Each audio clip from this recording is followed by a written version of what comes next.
puso din dapat natin.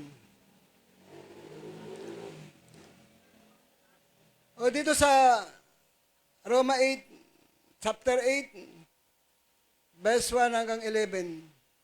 Sunod-sunod na verse. Pamumuhay ayon sa Espiritu ang title ito. Roma 8, verse 1 hanggang verse 11. Kung umpisa natin sa verse 1, kaya nga wala ng kahatulan ng parusa ang mga taong nakipag-isa kay Kristo Jesus sa pamagitan ng kautusan ng Espiritong nagbibigay buhay dahil sa pag-iisa natin kay Kristo Jesus. Ang pakipag-isa natin kay Kristo Jesus, ito ay nagpapakita ng ating panampalataya. Pag-ibig, katapatan, pagsunod at paglilingkod sa Panginoon. Yun po yung pagpapakita ng pakipag-isa natin sa Panginoon.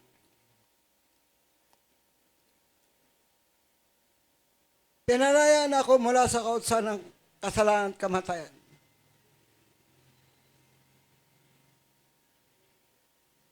Ng Espiritong nagbibigay buhay. Yun ang nagpalaya. Sa kautusan ng kasalanan at kamatayan. Lahat man tayo mamamatay. Ngunit ang Espiritu na tayo ay buhay kapag tayo nakipag-isa kay Kristo Jesus. Amin mo ba? Pisikal lang ang mamatay sa atin. Ngunit ang ating spirit ay buhay dahil sa nakipag-isa tayo kay Kristo Jesus. Yan ang Diyos ang hindi kayang gawin ng kautusan. Dahil sa kahinaan ng tao. Kasi matindi ang batas ng kautusan. Sabi sa Santiago chapter 2 verse 10, nilabag mo yung isa, sinunod mo yung iba, nilabag mo lahat. Kapag ang batayan mo pagsunod sa kautusan, dapat sundin mo lahat ang kautusan. Tayo nabubuhay tayo ngayon sa panampalataya. Sa pakipag-isa kay Kristo Jesus, sa pagsunod, sa pag-ibig, sa katapatan, sa paglingkod. Yan po yung buhay natin ngayon.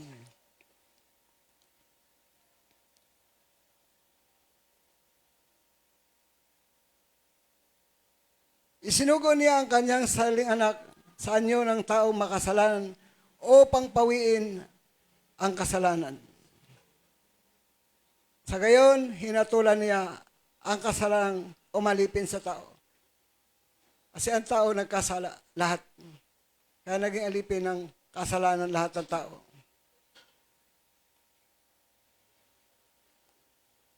Roma 5:12. Nung magkasala sa Adan, pumasok ang kasalanan sa sanlibutan.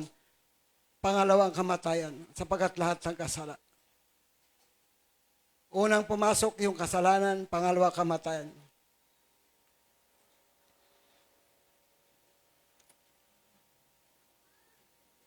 Sinugo niya ang kanyang sariling anak sa anyong taong makasalanan upang pawiin ang kasalanan.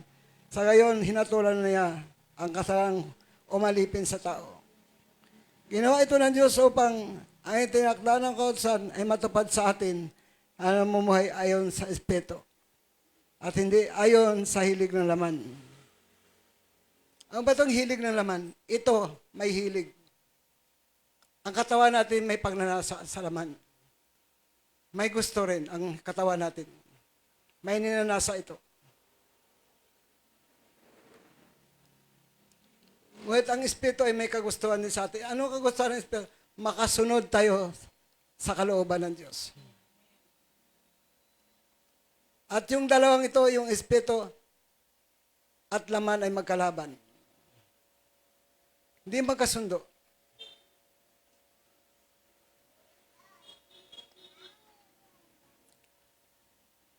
Ang Espiritu ay Diyos. God. Amin po ba? Ang Spirit ay Diyos. John 4 verse 23-24. Ang Diyos ay Espiritu. At dapat siyang sambahin sa Espiritu at katotohanan. Sapagat yan ang tunay hinahanap ng Diyos sa mga tunay na sumasamba sa Kanya. Sambahin siya sa Espiritu at katotohanan.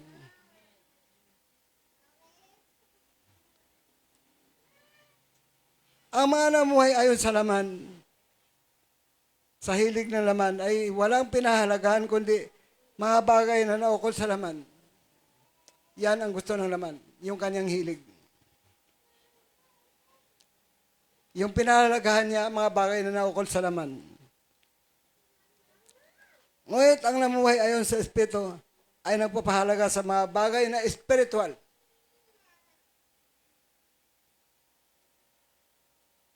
Ang namumuhay daw ayon sa Espiritu ay pinahalagahan yung mga bagay na espiritual kasi ang Diyos espiritual.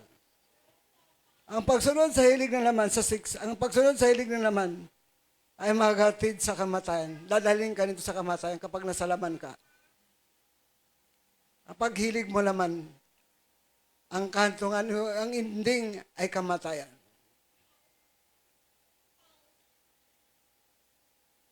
Ngunit ang pagsunod sa Espiritu ay magdudulot ng buhay at kapayapaan.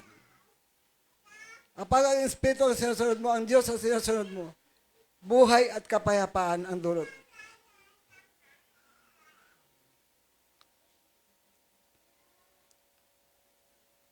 Amen?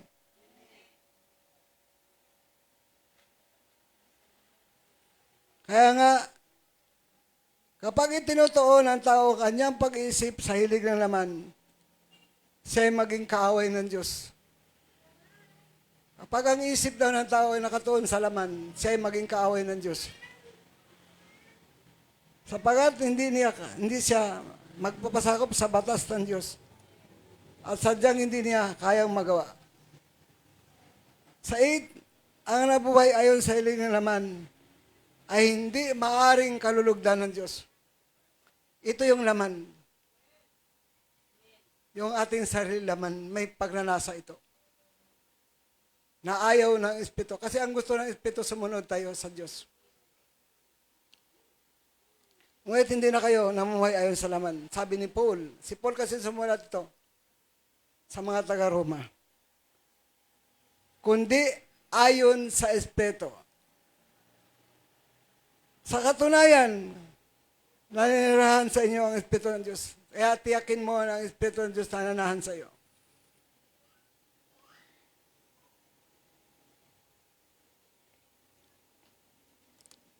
Kung wala sa isang tao ang Espiritu ni Kristo, hindi kay Kristo ang taong yun. Kung wala daw kay Kristo, wala daw ang Espiritu ni Kristo sa isang tao, hindi kay Kristo ang taong yun.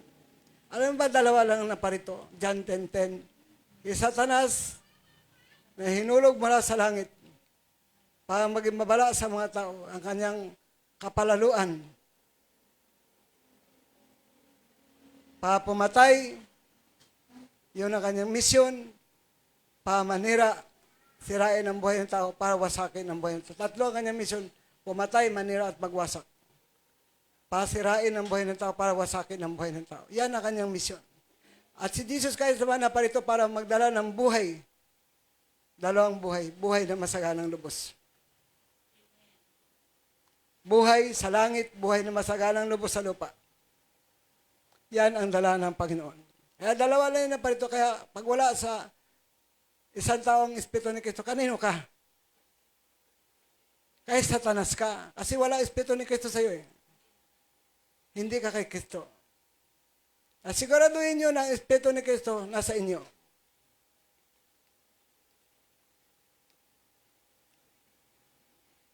At ingatan nyo ang Espiritu ng Diyos.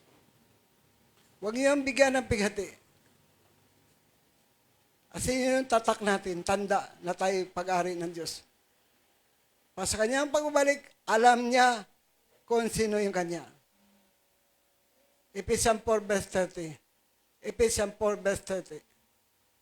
Alam niya kung sino ang kanya kasi may tatak, may tanda. Ni-receive din ang Holy Spirit.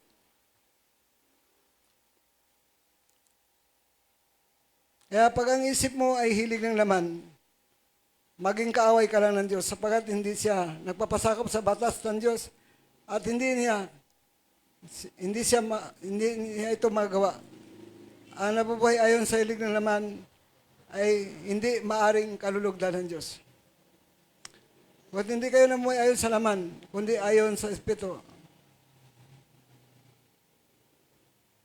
Kung wala sa isang tao ang Espiritu ni Kristo, hindi kay Kristo ang tao. Ngunit, dahil nanirahan sa inyo si Kristo, namatay man ang inyong katawan dahil sa kasalanan, ang Espiritu naman ninyo ay buhay. Dapat si Kristo din nananahan sa atin. Saan si Kristo tinatanggap? Sa puso, hindi sa nguso. Sa puso, si Kristo nananahan sa atin.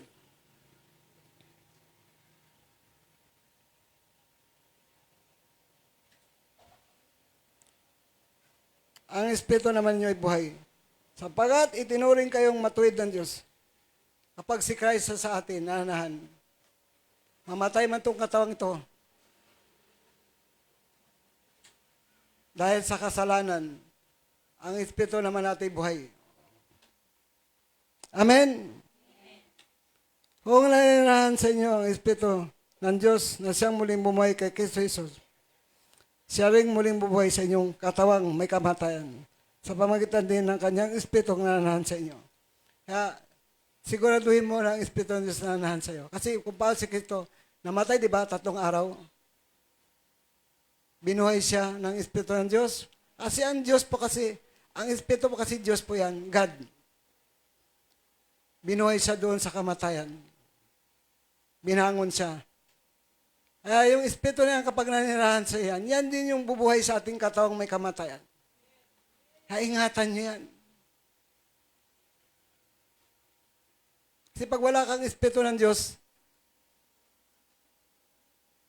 bubuhayin ka. Kaya lang, imperno ang bagsak mo. At sa imperno, Marcos chapter 9, verse 43 hanggang 48, may apoy na hindi mamatay. At may uod na hindi mamatay na siyang magpapahirap sa tao. Naalala niyo kapag kayo na napapasok ng maiit na baga, pag natuluan ka ng kandila, masakit yan yung kaluluwa. Nakaramdam ng sakit. Kaya pag napunta sa impyerno yan, sa impyerno walang hangin. Kapag napunta ka doon, dahil yan ang pinili mo, kahit anong gawin mong, Lord, give me one more chance. Isang pagkataon, hindi ka na mabigyan ng pagkataon. Hindi ka na pwedeng buhayin uli, balik sa dating kalagayan. Kasi yun ang pinili mo. Kapag pinili mo naman si Lord, hanahan si Kristo sa'yo. Mamatay man itong katawang ito. Ang Espiritu mo ay buhay. Dahil bubuhayin tayo ng Espiritu ng Diyos. Amin po ba? Pinatunayan niya na si Christ binuhay ng Espiritu ng Diyos. Binuhay ng Diyos. Kasi ang Espiritu ay Diyos. God. At tayong kahit mamatay man itong katawang ito, bubuhayin ito ng Holy Ghost. Kasi tayo may tatak, may tanda. Lahat ng mananampalataya kay Kristo, tinatakan at tinandaan ng Panginoon sa pamagitan ng kanyang Espiritu. Anointing, kapangyarihan. Kaya ingatan nyo yan. Kayong mga mananampalataya, ingatan niya. Huwag kayong mag-backslide. Ang backslider hindi din papasok sa langit. Natisod ka sa kapwa mo, ang kapwa mo nagpapatuloy, ikaw hindi nagpatuloy, nakatingin ka sa kanya kahinaan, samantala ikaw, ang dami mo kahinaan.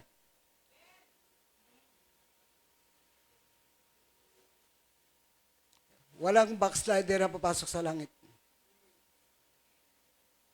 Hindi ka na nag-church, backslider ang tawag sa'yo. 2 buwan ka na hindi nag-church, backslider ang tawag sa'yo, hindi ka na dumadalo sa pagtitipon. Hebreo 10:25. Ang tawag doon, dati ginagawa mo ang dapat mong gawin. Ngayon hindi mo na ginagawa.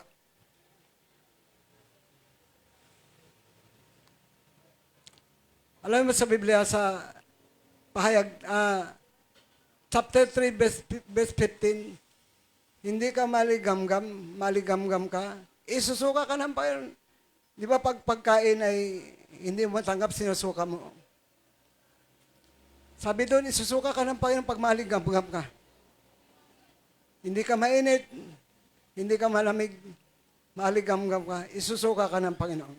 Sabi doon, dapat nagpapahir tayo, nag-aapoy tayo. Amin po ba? Yung mga backslider, hindi din papasok sa langit. Ang mga backslider, mga tisod yan. Mahilig tumingin yan doon sa kahinaan ng kapwa.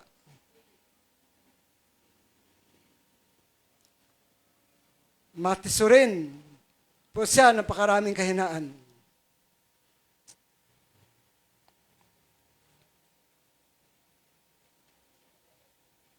Ay ingatan yung Holy Ghost sa inyong buhay. Ibig sabihin ng Holy Ghost, Holy Spirit, banal na Espiritu.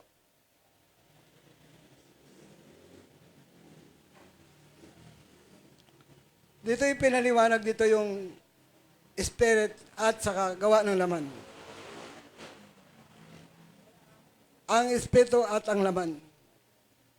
Sa Galatia 5, chapter 5, 16 hanggang 25. Galatia 5, verse 16 hanggang 25. Sinasabi ko sa inyo, sulat ito ni Pablo, mamuhay kayo ayon sa Espiritu at hindi ninyo pagbibigyan ang mga gawa ng pagnanasa ng laman. Kasi itong laman na ito nagnanasa.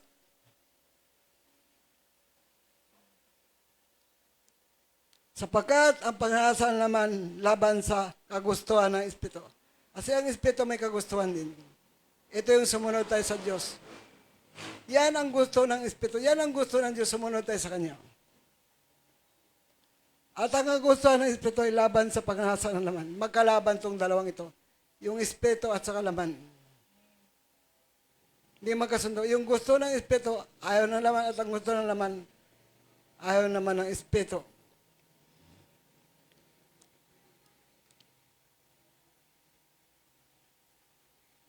Magkalaban ang dalawang ito. Kaya hindi niyo mapigilan ang paggawa ng nais ninyong gawin. Kapag ikaw kasi makalaman, napipigilan yung pagsunod mo sa Espiritu. Kung kayo pinapatubayan ng Espiritu, wala na kayo sa ilalim ng kautusan. Sabi diyan sa 18. Dito sa 19, inisa-isa dito yung mga gawa ng laman na ayaw ng Diyos. Hindi makakaila ang gawa ng laman o hindi maitatago ang gawa ng laman. Pakikapid, yung pakipag-isa sa kasalanan, pakiapad ang tawag doon, kahalayan, yung pakipagtalik sa kapwa lalaki, kapwa babae, kahalayan ang tawag doon. Yung pagsasama ng pas lalaki, pas babae, mahalay ang tawag doon. At kalaswaan. Pagsamba sa mga Diyos-Diyos sa hindi totoong Diyos. Kahoy, bato, tisa. Pagsamba sa mga Diyos-Diyos. Gawa din ng laman yun.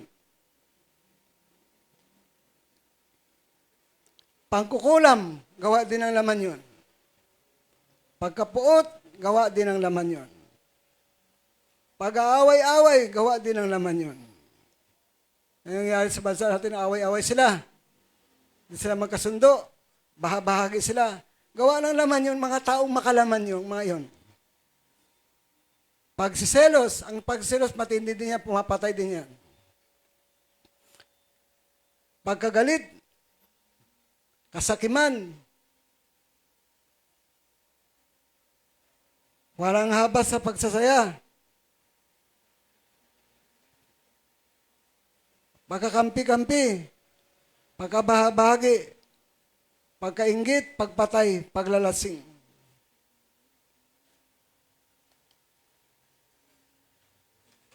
Walang habas sa pagsasaya.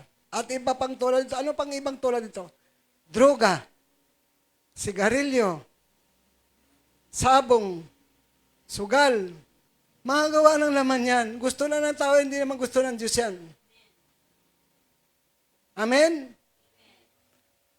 Wala kasi diyan ang sigarilyo, pero gawa ng laman yan, alak, sabong, sugal. Mga gawa ng tao yan, hindi ang gawa ng Diyos. At napakarami pang ibang tulad nito. Amen po ba? Yan yung ayaw ng Diyos. Kasi itong laman ito may pagnanasa. Ang kanyang nasa, masunod siya. Ang Espiritu naman may kagustuhan pa sa atin, ito'y makasunod tayo sa Diyos. Muli ko kayong binabalaan, may babala. Ang gumagawa ng mga ito'y hindi makakaroon ng bahagi sa kaharian ng Diyos. Yun yung babala dyan. Walang bahagi sa kaharian ng Diyos. Ibig sabihin, hindi siya makapasok sa langit.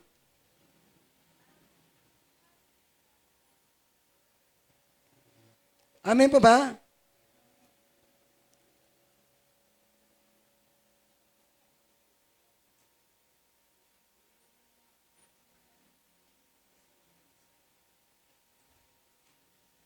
Hindi magkaroon ng bahagi sa kaharian ng Diyos yung mga gawa ng laman. Ito naman sa bunga ng Espiritu. Subalit ang bunga ng Espiritu ay pag-ibig. Pag-ibig na galing sa Espiritu. Kagalakan, kapayapaan, pagtsatsaga, kabaitan, kabutihan, katapatan, kayanahunan, pagpipigil sa sarili.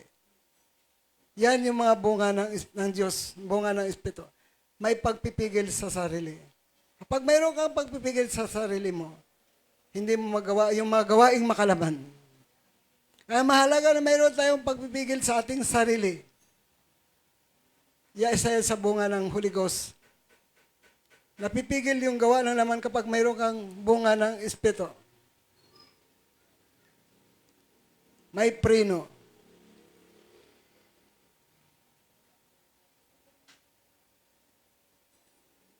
Walang batas laban sa ganito. At ipinako na sa krus ang nakipag-isa kay Kristo Jesus ang kanilang laman at ang masamang pagnanasa nito.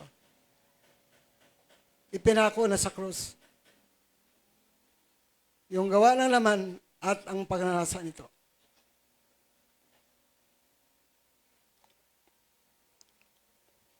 Kapag ikaw nakipag-isa kay Kristo Jesus, nakapako na yan sa krus.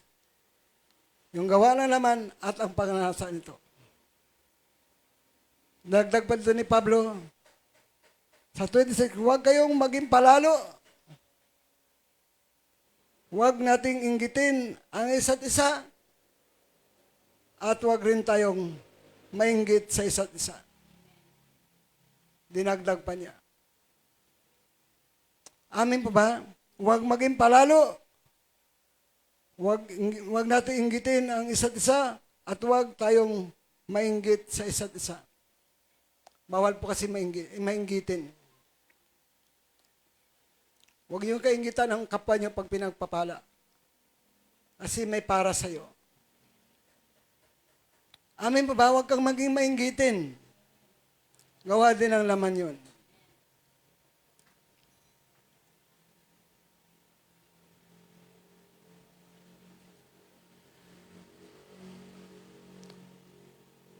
Colossians chapter 3 verse 8. Ngunit ngayon itakwil ninyo ang galit, lahat ng galit, puot, sama ng loob. Iwasan ninyong manlait at malaswang pananalita. Panlalait at malaswang pananalita. Huwag kayong magsinungaling sa isa't isa, sapagkat hinubad ninyo ang dating pagkatao. Hubarin ang gawa ng laman. Yun yung dating pagkatao. Pinahubad yung dating pagkatao, yung mga gawa ng laman. Kasi hindi ito mapapabuti sa atin. Pati na ang mga gawa nito. Pati yung mga gawa nito. Sa atin at isuot ninyo ang bagong pagkatao na patuloy na babago at naging kalarawan ng Diyos na lumikha sa inyo. Kaya dito, magsasabi natin na hindi natin pwede sabihin na hindi naghahanap ang Diyos ng perfecto. Kasi pauwi tayo sa paging perfecto. Maaaring sa umpisa, hindi tayo perfecto. Ngunit habang tumatagal, tinuturuan tayo mag-repent. Kasi pag alam mo ang salita ng Diyos, alam mo kung saan bahagi ka nakakasala. Huwag mong hayaan magkaugat sa puso mo ang kasalanan. At kapag nagkaugat yan, at nagmamature dyan, ito'y nagbubunga ng kamatayan. Alam mo kung ano yung kasalanan pag nagbabasa ka ng, maliban sa mga hindi nagbabasa ng Bible, wala silang alam sa kasalanan. Kung ikaw na laging nakikinig, laging nagbasa, alam mo kung ano yung kasalanan. Alam mo kung ano yung mga gawa ng laman. Pinahubad yan ng Diyos. Yung dating pagkatao, pati gawa nito. At isuot ang bagong pagkatao na patuloy na babago at naging kalarawan ng Diyos na lumikha sa iyo. Uwi yan sa paging perfecto. Sabi na iba, hindi daw naghanap ang Diyos ng taong perfecto. Sa umpisa siguro. O alam niyo ba kapag ikaw nagkasala at nag-repent ka, pinagsisihan mo yung kasama mo, nagiging malinis ka. Naging mapagbantay ka sa iyong sarili. Maliban na talaga na wala kang pagpipigil sa sarili. Kaya nga isa sa magandang yung panghuling siyam na kaloob, yung pagpipigil sa sarili. Napipigilan yung huwag kang gumawa ng mga bagay na makalaman. Kasi meron kang pagpipigil sa sarili. May preno ka, pawag tumuloy sa kasalanan. Amin po ba? At mahalaga yung pagkatakot sa Diyos. Kasi pag wala kang takot sa Diyos, tuloy-tuloy ang kasalanan. Amen po ba? Na dapat natin maintindihan na binigyan tayo ng pagpipigil ng sarili. Bunga yan ng Holy Ghost, ng Banal na Espiritu. Upang lalo niyo siyang makilala. Kasi hindi natin makikilala ang Panginoon kapag nandun yung kasalanan. Hindi natin hinuhubad yung dating pagkatao. Yung gawa ng laman. Hanggang di mo hinuhubad yun, hanggang di mo sinusuot yung bagong pagkatao, hindi mo makilala ang Diyos. Kasi lambong yan eh. Lambong sa mata, lambong sa isip. At dapat aalis yung mga lambong. Mga bara. Sa ating mata, sa ating isip, sa ating puso. Dapat lagi tayong mag-repent. Di ba tuwing mga ngaral ako, tinuturuan ko kayo mag-repent o magsisi. Kasi malimit tayo magkulang, malimit tayo magkasala. Lalo po wala kang pagpipigil sa sarili mo, malimit kang magkulang, malimit kang bumalik sa kalikuan mo. Kasi alam mo kapag mayroon kang Espiritu ng Diyos, alam mo kung kasalanan na yung ginagawa mo o mabuti ang ginagawa mo. Alam mo yun. Amen? Kaya pag lagi ka nagre-repent, naging banal ka sa paningin ng Diyos. At sa kalagayan ito, wala nang pagkaiba ang Grego, Hudyo, ang tuli at di tuli. Kasi ang mga Hudyo kasi tinawag na tuli. Kasi tipan ni Abraham yun. Genesis 17. Ang dayuhan at ang sibilisado, alipin at malaya. Ngunit si Kristo ang pinakamahalaga sa lahat at siya ay nasa inyong lahat. Amin po ba? Si Kristo ang pinakamahalaga sa lahat at siya daw ay nasa ating lahat.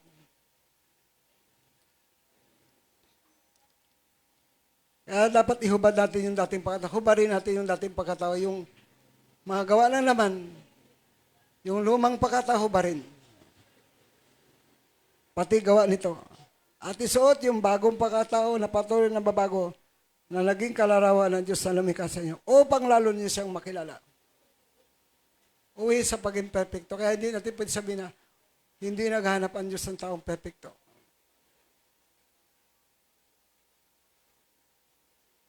Amen po ba?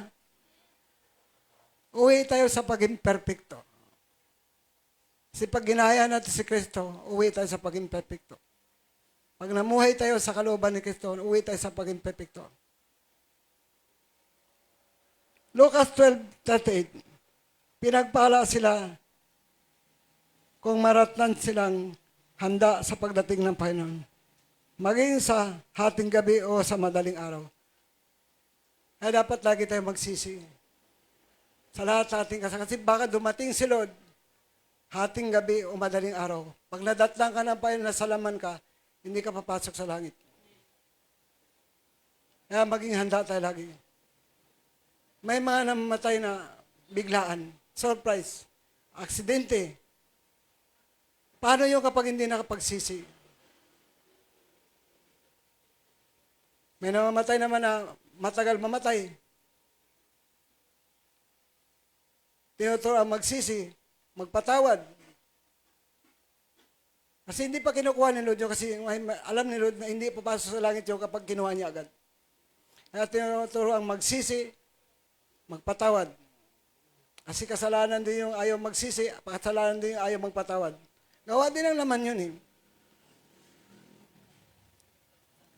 Amen po ba? Kaya laging dapat mag-repent. Lahat ng gawa ng laman dapat itatakwil. Hubarin. Pati gawa nito. Kasi may mga gawa din yan eh. Yung laman. At isuot yung bagong pagkatao.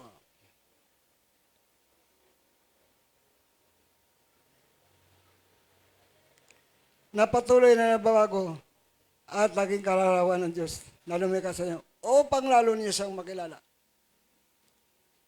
Amen po ba? Ay may mga nagsasabi, huwag kayong basta-basta mag-send ng mensahe na hindi na kailangan ng Diyos ng perfecto. Na walang chapter o verse yung inyong message. Kasi pag nakopya ng iba yung gagayahin, ipapasa sa iba, kopya, maling kopya.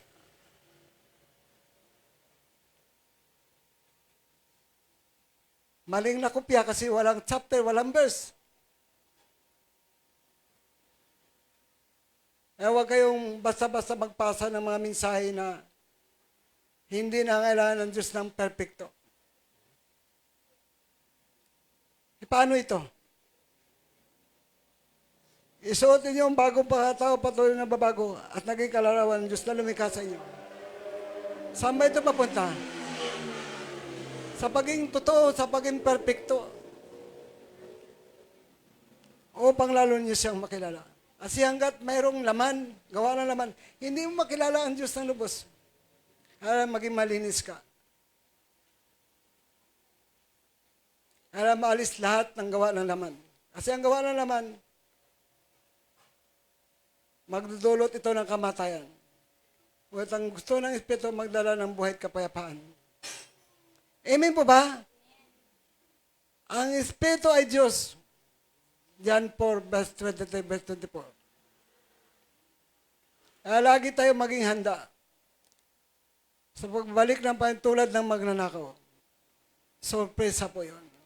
Baka sa gabi o madaling araw. Kung kailangan kasarapan to. Kaya sa pagtulog natin, ibilin natin sa Lord ang buhay natin. Huwag niyo kalimutang, ibilin sa Diyos ang inyong buhay. Gumulong man yung malaking bato. Bahala na si Lord sa iyo. Ano man mangyari, si Lord ang may panagutan sa iyo. Lagi kang magsisi. Pag nakagawa ka ng kasalanan, huwag mo hayaan na mag-ugat sa puso mo ang kasalanan. Tumubo, lumago ang kasalanan. Kasi pag ito'y nag-matured, ito'y nagbubunga ng kamatayan. Sabi sa Santiago. Amen? Salamat sa Diyos sa hapong ito. Sa maiksing misaya may natutunan kayo. Nang gawa lang naman, hahantong sa kamatayan. Ngunit ang kalooban ng Espiritu ay maghatid sa buhay at kapayapaan. Tayo po'y manalangin.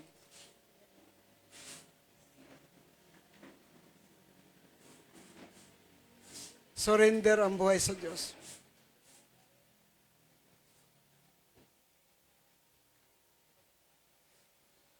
Sabihin natin, Panginoon, patawad po. Sumunod po kayo.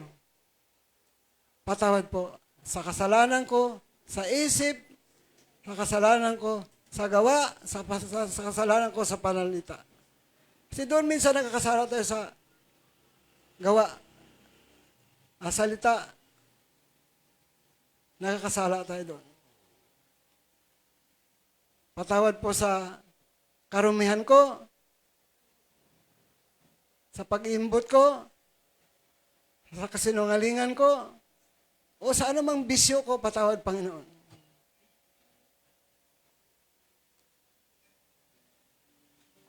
Hingin natin ang tawad yung kasalanan ng ating bansa. Yung pagnanakaw sa pera ng kaban ng bayan, hingin natin ang tawad sa Diyos. Kailangan may lalapit sa Diyos. Pahumingi ng tawad. Yung pag-aaway-away, pagkabahagi, hingin natin ang tawad sa Diyos. Patawad, Panginoon. Sa hindi pagkilala sa iyo ng mga tao. Sa hindi pagkilala sa pagka-Diyos ni Jesus, I rebuke in Jesus' name. Pagsamba sa Diyos-Diyosan, I rebuke in Jesus' name. Pagkukulang pananawas, I rebuke in Jesus' name.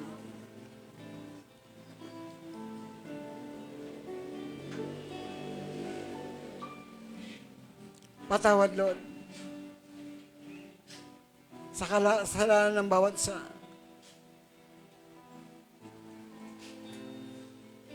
Humingi kayo ng tawad sa Diyos. Anumang alam niyong kasalanan na gawa niyo, hingin niyo ng tawad sa Diyos. Sabihin natin, linisim ako, Panginoon, ng iyong dugo. Mula sa aking isip, sa aking mata, sa aking puso, sa aking kamay. Hugasan mo ako ng banal mong dugo mula sa ulo hanggang talampakan. At ideklara natin na si Jesus ay anak ng Diyos. Diyos at tagapagligtas natin. Ideklara natin.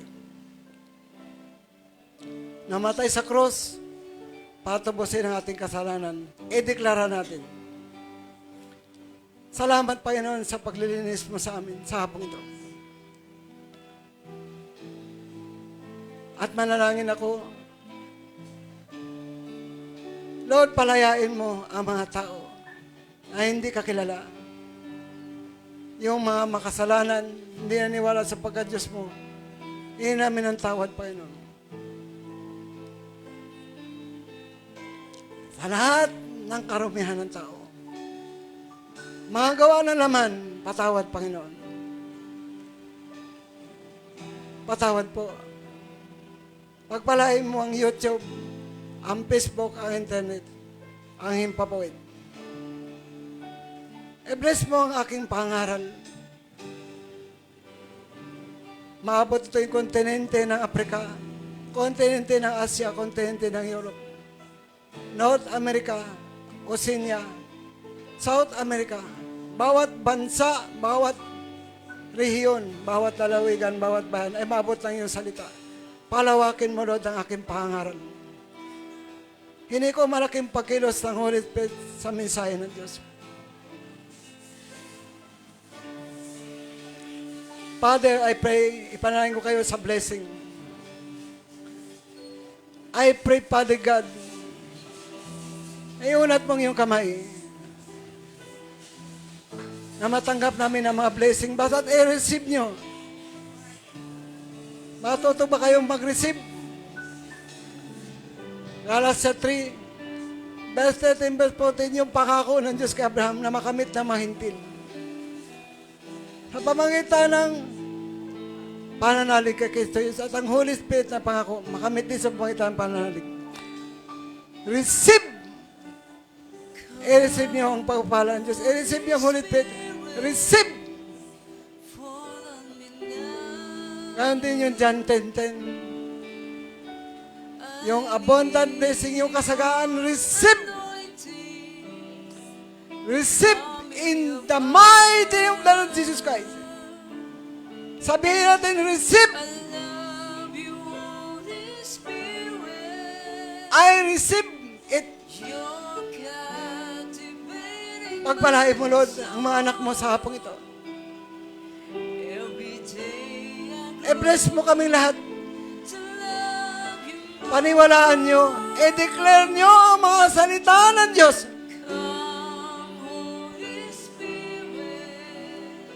Dahil ang Diyos ay tapat sa kanyang pangako.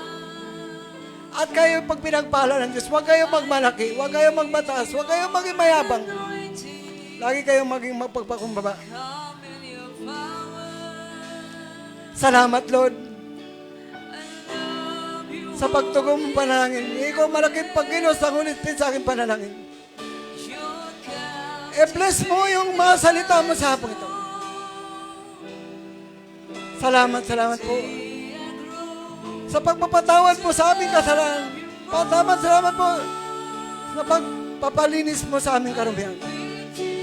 Sa deliverance, sa miracle mo. Bigyan mo kami ng maraming binhi, maraming tinapay, maraming pangaray, maraming pahandog. Parang ko rito, 9, verse 10, verse 11. Deuteronomio 12, verse 5 hanggang 6, 7. Salamat po. I declare na ang salita mo ay dinidikla at ipinapahayag na aming mga labi. At tutuparin mo yung pangako sa aming Panginoon. Dahil ikaw ay tapat na Diyos, totoong Diyos sa iyong mga salita, sa totoo sa iyong mga pangako. Salamat po. Sa hapong ito, buong puso kaming nagpapasalamat sa iyo. Sa lahat ng kabutihan mo sa buhay namin. Salamat po. Magpasalamat tayo sa Panginoon. Thank you, Lord. Thank you, Jesus, sa healing, sa miracle, sa deliverance, sa panampalataya, sa panalangin. Thank you, Jesus. Thank you, Jesus.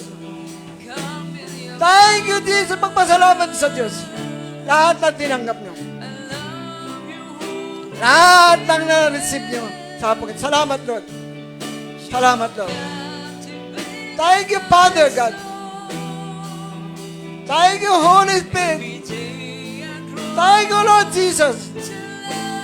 Sa iyo ang papuri, sa iyo ang pasalamat, sa iyo ang pagsamba, sa tanging pangalan ng isang pangalan ni Jesus Christ, na aming Panginoon, na aming tagapagligtas, manunubos at Diyos na aming buhay. Thank you, Jesus. Amen. Amen. Amen.